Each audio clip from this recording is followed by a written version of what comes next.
ఇదిగోండి ఇదిగోండి విన్నారా, ఒళ్ళు తగ్గాలంటే జున్ను తినాలి. ఏంటక్క ఇది, ఒళ్ళుకి జున్నుకి లింక్ ఏంటి అంటారేమో. నిజమేనండి బాబు, జున్ను ప్రేమికులకి గొప్ప శుభవార్త. చాలా మంది జున్ను తినేవాళ్ళు ఒళ్ళు నొప్పులు, కీళ్ళ నొప్పులు, కాళ్ళ నొప్పులు, ఇంకా రకరకాల నొప్పులు అంటూ ఉంటారు. కానీ శాస్త్రవేత్తలు ఇవన్నీ కేవలం అపోహ అని తేల్చి పారేశారు. రీసెంట్ గా వచ్చిన ఫ్లాష్ న్యూస్. ఇతరులు చెప్పే మాటలు నమ్మకండి, జున్ను ఎక్కువ తింటే సన్నబడతారని ఐర్లాండ్ లో యూనివర్సిటీ కాలేజ్ లో డబ్లిన్ పరిశోధకులు కనుగొన్నారు.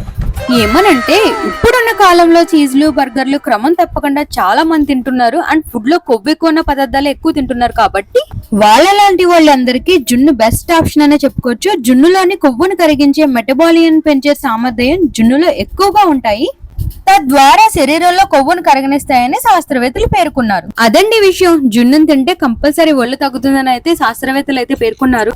ఇదైతే ఆవు పాల జున్ను వెరీ వెరీ టేస్టీగా అయితే ఉంది. అందుబాటులో ఉన్నప్పుడు అపోహలు పక్కన పెట్టి హ్యాపీగా తినొచ్చు. ఇంకెందుకు లేటు, సబ్స్క్రైబ్ చేసాను మరి.